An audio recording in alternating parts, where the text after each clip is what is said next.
Our next story, though, is a very interesting story that very interesting to me that there is a movement on Capitol Hill. A group of legislators have gotten together, 90 or so of them, and who they're calling for the federal government to significantly ramp up its investment in autism-related activities by spending an additional $150 million on the developmental disorder. It's a Yes, bipartisan effort, which I thought was very encouraging, right, Shannon? That it's both sides of the aisle are behind this. Well, you know, we say all the time here that autism is not partisan. Like, you know, there are an equal number of people on both sides of the aisle who autism affects their family or their friends and family. So I love that they're getting together on this. And one of the things that they're doing is recommending that they bring up the funding to a level that was recommended. Years ago, they started a commission that was supposed to be looking at autism-related things and reporting back to the government about things that should happen. And this entity recommended several years ago that the funding be upped. And it's the Interagency Autism Coordinating Committee, the IACC. And they had recommended that number be up. So they're asking for that number to be upped. I would say, Nancy, the only part of this that I'm not super thrilled about is that this goes to the money that they're asking for. They're saying it goes directly to autism efforts at the National Institutes of Health. So that's going to go towards research, which that's not a bad thing. Right. That it goes to the Center for Disease Control and Prevention because they want more to look at tracking, you know, who has autism and who doesn't. We're going to be talking a lot about that in the coming days because we're expecting new prevalence numbers to come out at any point, and they're kind of monkeying with the way that they're measuring it. So right. I don't have a problem with spending more money to track it, but you know, what I'm more interested in is that they're talking about giving some money to the Health Resources and Services Administration and the Administration for Community Living and Department of Labor. Definitely the Department of Labor. Increasing hiring of those on the spectrum is a big push, and that's a big push of a lot of the autism agencies right now. I got an email from Autism Speaks the other day touting a conference they're doing on employment, and I know that it's a big push across the board with a lot of autism organizations. Absolutely, so I do like that about it.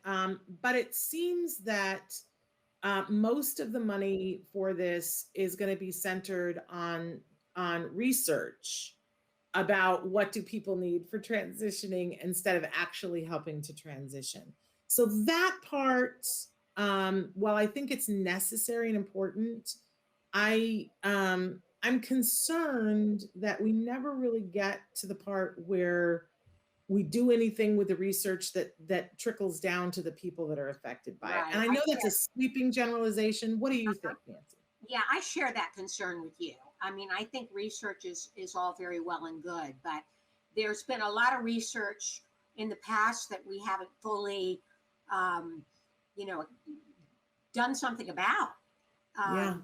It's 1 in 45 now is the current estimate of autism. Is that correct, Shannon? I believe so, but we're about to get new numbers any day now. Like literally, we're on prevalence watch, and then so with 1 in 45, I think we better be implementing some solid plans to help those that are on the spectrum with support. Yeah. I never want to be in a place where I'm saying that research isn't important, because I do think that research is important. But years ago, we were asking, when they instituted the IACC, I think we were all thrilled and we were expecting something big to come out of that organization. I'm still waiting for something big to come out of that organization and have them move from let's sit around and talk about it to let's do something about it. And if that feels harsh, I'm sorry, but I get impatient, And I really, we were talking about it at a certain point that an autism czar should be appointed. Right. Somebody whose sole job it is at the government to be looking at the autism thing and implementing. Still want that. Still want that. Absolutely. And then, of course, we can argue endlessly about who the autism czar should be. Right. I think the conversation stops there. I've got some ideas. You have any ideas, Shannon? Yeah.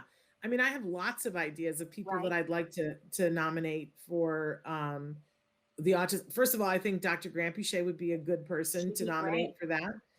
We had What Lori about Unum Temple? What on the about show. Temple Grandin? What about You Temple? know, I don't know that Temple that would be a thing that she would want to do.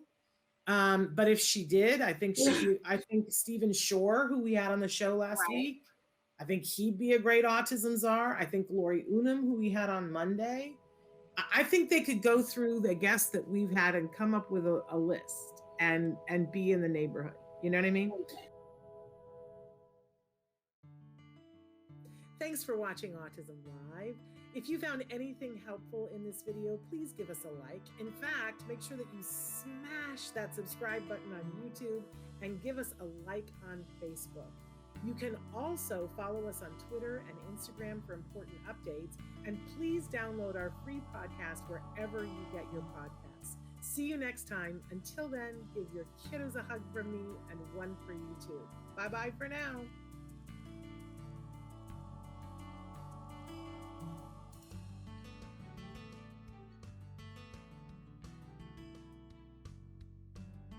To subscribe, click here. And if you'd like to check out some more of our videos, click here.